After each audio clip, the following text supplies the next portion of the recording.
તાપી જિલ્લાના નારણપુર ગામ ખાતે જીઆઈડીસીના પ્લાન્ટેશનના મુદ્દે સ્થાનિક આદિવાસી સમાજમાં ભારે વિરોધ જોવા મળ્યો. નારણપુર તેમજ આસપાસના ગામોના આગેવાન, સરપંચો અને ગ્રામજનો એકત્ર થઈ આંદોલન કરી જીઆઈડીસીનો સખત વિરોધ નોંધાવ્યો.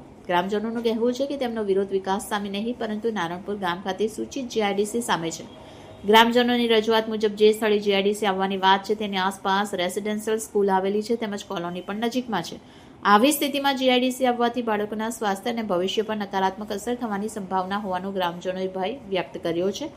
આ ઉપરાંત જીઆઈડીસીના કારણે આસપાસની ફળદ્રુપ ખેતીની જમીનને નુકસાન થવાની તેમજ પર્યાવરણ પર વિપરીત અસર થવાની સંભાવના પણ ગ્રામજનોએ વ્યક્ત કરી છે. ગ્રામજનોએ અપીલ કરી છે કે આ સ્થળે જીઆઈડીસીના બદલે દવાખાનું, શાળા, સ્પોર્ટ્સ ક્લબ અથવા અન્ય શૈક્ષણિક અને આરોગ્યલક્ષી સુવિધા વિકસાવવામાં આવે તો ગ્રામજનોને કોઈ વાંધો નથી અને તેનું સ્થાનિક લોકો દ્વારા સ્વાગત કરવામાં આવશે. આ મુદ્દે નારણપુર અને આસપાસના ગામના આદિવાસી સમાજના આગેવાન અને ગ્રામજનોએ જિલ્લા કલેક્ટરશ્રી તેમજ તાલુકા મામલતદારશ્રીને આવેદનપત્ર આપી જીઆઈડીસીના પ્રસ્તાવ અંગે પુનઃવિચાર કરવા અને સ્થાનિક લોકોની માંગણીઓને ધ્યાનમાં લેવા રજૂઆત કરી છે. ગ્રામજનોએ સ્પષ્ટ કર્યું કે વિકાસનું સ્વાગત છે પરંતુ સ્થાનિક લોકો, બાળકો, ખેતીની જમીન અને પર્યાવરણના હિતને નુકસાન પહોંચાડે તેવો વિકાસ મંજૂર નથી. હવે તંત્ર દ્વારા ગ્રામજનોની રજૂઆત અંગે શું નિર્ણય લેવામાં આવે છે તેના પર સૌની નજર રહેશે.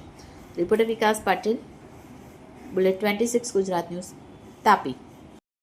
હું બબીતાબેન વસાવા છું, નારણપુર ગામની વતની છું અને અમે વિસ્થાપિત થયેલા છીએ અને આજે અમારા ગામમાં જે જીઆઈડીસી આવવાની છે એની વિરુદ્ધમાં અમે મામલેદાર શ્રીને આવેદનપત્ર આપવા આવ્યા છીએ અને એ અમે એટલા માટે વિરોધ કરીએ છીએ કે અમારા ગામની નજીક સ્કૂલ છે, એ સ્કૂલના બાળકને આરોગ્યનું નુકસાન પહોંચાડે એવું અને ગામના લોકોને પણ નુકસાન પહોંચાડે, કેમ કે એ પ્રદૂષણ છે.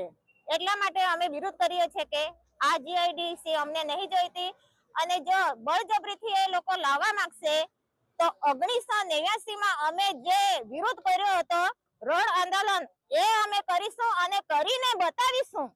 મામલતદાર શ્રી ઉચ્છલને તમે મળ્યા તો એમણે શું જવાબ આપ્યો? બધાને જવાબ આપ્યો છે પણ હરકી રીતે એને જવાબ અમને આપ્યો નથી. જો પાછા ફરીને અમારા ગામમાં આવશે તો અમે આંદોલન કરીશું. આજ રોજ અમે મામલતદાર કચેરીએ અમારા નારણપુર ગામ વતી અમે એ જ માંગણી લઈને આવ્યા છે કે જે અમારા નારણપુર ગામની પડતલ કે સરકારી પડતલ જમીનમાં જે જીઆઈડીસીની મંજૂરી આપવામાં આવેલ છે એ અમારા ગામના લોકોને વિશ્વાસમાં લીધા વગર કે પંચાયતની પરવાનગી વગર જે અમારા ગામમાં જે જીઆઈડીસી બનવા જઈ રહી છે એને અમારા ગામ વતી સખત વિરોધ છે ને એના દ્વારા જે બાજુમાં બનેલી રેસિડેન્સી સ્કૂલો છે 2 ને હાલમાં હજુ એક બનવા જઈ રહી છે એને શિક્ષણમાં નુકસાન થશે. એના લીધે પર્યાવરણના સુધા એ વાતાવરણમાં અમને નુકસાન થશે, ખેતીની ફળદ્રુપ જમીન બગડશે, અમારું પીવા લાયક પાણી એનું પ્રદૂષિત થશે. એના માટે અમે ગ્રામ વતી અને અમારા ગામ થકી અમે એનો સખત વિરોધ કરીએ છીએ અને જે એ વસ્તુ વહેલી તકે સરકાર દ્વારા કે તંત્ર દ્વારા એને રદ કરવામાં નહીં આવે તો અમે અનશન કરીશું, આંદોલન કરીશું અને બને તો અમે રસ્તા રોકો